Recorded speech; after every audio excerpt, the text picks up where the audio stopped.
क्या आपको भी पैरों पे एक सूजन आना या पैरों में काली या थोड़ी सी नीली ऐसी नसें दिखाई दे रही है, उसमें पेन होना या दर्द होना, इचिंग होना, खुजली होना, जलन होना, ऐसे कुछ सिम्पटम्स अगर आपको हो रहे हैं, इसका मतलब देयर आर चांसेस कि आपको वेरिकोज वेन्स हो सकते हैं।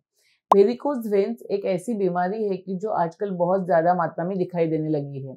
आयुर्वेद के हिसाब से उसे सिराज ग्रंथि ऐसा कहा जाता है। ये जो बीमारी है वह क्यों होती है उसको पहले समझेंगे और उसके साथ-साथ उसके कारण क्या हैं, उसके लक्षण क्या हैं और किस तरीके से उसे हम लोग आयुर्वेद के माध्यम से ठीक कर सकते हैं, देखेंगे आज के इस वीडियो में। नमस्ते, मैं डॉक्टर पल्लवी भिरोड़ आप सभी का हमारे सायो आयुर्वेद और गर्भ संस्कार यूट्यूब चैनल पर स्वागत करती हूँ। चलिए देखते हैं आज की इस वीडियो में वेरिकोज वेन्स क्यों होते हैं।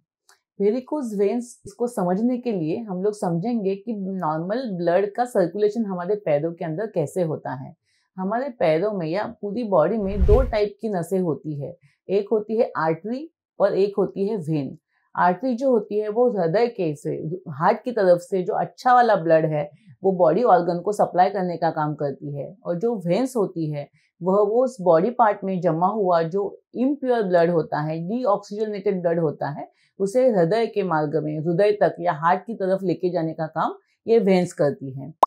ये जो वेन्स होती है वो उनकी इलास्टिसिटी की वजह से और उनमें जो वॉल्व होते हैं उसके माध्यम से शरीर के नीचे के हिस्से वाला ब्लड ऊपर की तरफ हार्ट की तरफ लेके जाने का काम सही तरीके से कर सकती है नॉर्मल कंडीशन में। लेकिन वेरिकोज वेन्स में क्या होता है, जब वेरिकोज वेन्स होती है तो वेन्स नाम से ही पता चलता है कि ये जो बीमारी है ये वेन्स में होने वाली है, मतलब जो नस इम्प्योर ब्लड को हार्ट की तरफ लेके जाती है उनमें होने वाली यह बीमारी है।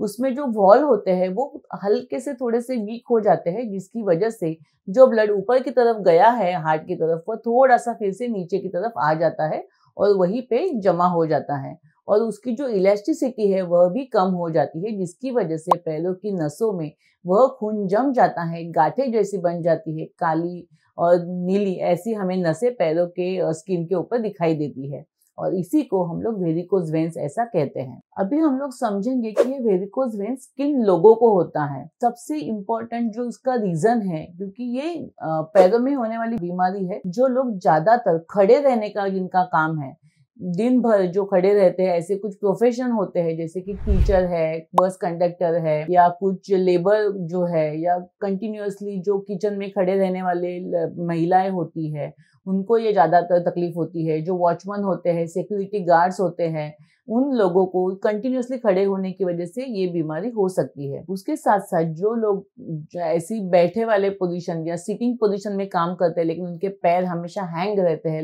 नीचे की तरफ लटके रहते हैं, उन प्रोफेशन के लोगों को भी वेरिकोज वेन्स होने के चांसेस है। जैसे कि ट्रक ड्राइवर या ऑफिस में कंटिन्यूअसली एक ही पोजीशन में बैठने वाले जो लोग होते हैं, उनको वेरिकोज वेन्स होने के चांसेस होते हैं। आयुर्वेद के अनुसार इस वेरिकोज वेन्स को सिराज ग्रंथि इस नाम से वर्णित किया गया है। उसके कारण के रूप में बताया है कि ये इसके जो मुख्य कारण है वह है वात दोष। वात दोष की दुष्टि की वजह से सिराज ग्रंथि होती है, जिसमें कि वात दोष वायु की वजह से रक्त का प्रवाह जो है वो अटक जाता है, सही तरीके से नहीं हो पाता है, और जिसकी वजह से सिराओं में रक्त जमा हो जाता है। दूसरा जो कारण बताया वह है स्थिर जीवन शैली। जैसे हमने देखा कि स्टैंडिंग पोजीशन या जो बैठे हुए जो लोग हमेशा काम करते हैं उनको यह बीमारी हो सकती है। तीसरा जो कारण है वह है जो ज्यादा मोटे लोग होते हैं या ज्यादा ओबेसिटी और कॉन्स्टिपेशन की तकलीफ जिनको होती है, ऐसे लोगों में भी अपान वायु की दुष्टि हो जाती है, जिसकी वजह से उनको सिराज ग्रंथि यह व्याधि हो सकता है। और चौथा इम्पॉर्टेंट पार्ट है कि जिनमें पाचन तंत्र बिगड़ा हुआ है या तरीके से उनकी जो डाइजेशन सिस्टम काम नहीं करती है, जिसकी वजह से रक्त दूषित हो जाता है, और इस दूषित रक्त की वजह से शुद्ध रक्त पैरों पे नहीं फ्लो हो पाता है, और जिसकी वजह से वहां पे सिराज ग्रंथि हो जाती है। अभी देखते हैं वेरिकोज वेन्स के लिए आयुर्वेद में किस तरीके से हम लोग चिकित्सा करते हैं। सबसे पहले तो इसका जो मेन हेतु है, क्योंकि जो नसें है वह कमजोर हो जाती है और वहां पे खून जम जाता है, अटक जाता है, तो उसको ठीक करने के लिए सबसे इम्पोर्टेंटली योग और प्राणायाम का उपयोग करना बहुत ही आवश्यक है। हम लोग नॉर्मली पेशेंट को एडवाइस करते हैं कि दिन में कम से कम 15 मिनट तक आप आपके पैरों को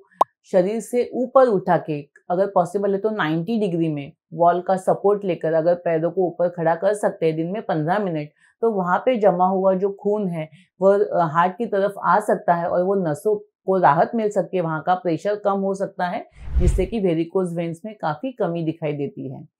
दूसरा इम्पोर्टेंट पार्ट है कि तेल से मालिश करना। आयुर्वेद में जिसे अभ्यंग बताया है, नीचे से ऊपर की तरफ अगर पैरों पे हम लोग मसाज करते हैं तो डेफिनेटली वहाँ पे जमा हुआ जो खून है वह ऊपर की तरफ लेके जाने में सहायता मिलती है। उसके साथ साथ आयुर्वेद के हिसाब से अभ्यंग करने से वात का भी शमन होता है। सहचर आदि तेल या धानवंतर तेल, ऐसे अलग अलग तेलों का पेशेंट के हिसाब से हम लोग चयन करते हैं। तीसरा महत्व का भाग है, हम लोग उसमें कुछ औषधियों का लेपन भी करते हैं, जो वहाँ पे कफ जमा है या कफ का विलयन करने के लिए और वात दोष को कम करने के लिए ऐसी औषधियों, वात और कफ शमन करने वाली औषधियों का लेपन भी पैरों पे किया जाता है। चौथा, हम वहाँ पे जलोकावचरण करते हैं। जलोकावचरण या फिर रक्त मोक्षण एक ऐसी प्रक्रिया है जिसमें कि दूषित रक्त जो वहाँ पे जमा है उसे सीरा के माध्यम से, मतलब स्काल्पेल के माध्यम से या तो फिर लीच लगाकर वहां से निकाला जाता है, जिससे कि वहां पे जो सीराज में या जो वेन्स में प्रेशर बना है वो कम हो जाता है, उन्हें थोड़ी राहत मिलती है, वहां का जमा हुआ खून निकल जाता है, जिसकी वजह से भी वेरिकोज वेन्स ठीक होने में फायदा मिल सकता है। उसी के साथ साथ हम लोग इंटरनली आंतरिक भी कुछ चिकित्सा देते हैं, कुछ दवाइयाँ दी जाती है जो वात और कफ का शमन कर सके और हमारी जो नसें हैं उनको मजबूती दिला सके। इस तरीके से, सही तरीके से अगर ट्रीटमेंट की जाती है तो यकीनन आप वेरिकोज वेन से राहत पा सकते हो। लेकिन यस, अगर आपको ऐसी कुछ तकलीफ है तो यकीनन आपके नज़दीकी जो वैद्य हैं उनकी सलाह से ही आपको यह सब चिकित्सा करनी बहुत ही आवश्यक होती है।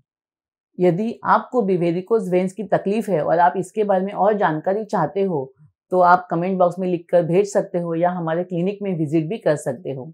आज का यह वीडियो आपको कैसा लगा वह भी कमेंट में लिख के भेजिएगा और डेफिनेटली अपने हमारे इस वीडियो को लाइक, शेयर और सब्सक्राइब भी ज़रूर कीजिएगा। धन्यवाद।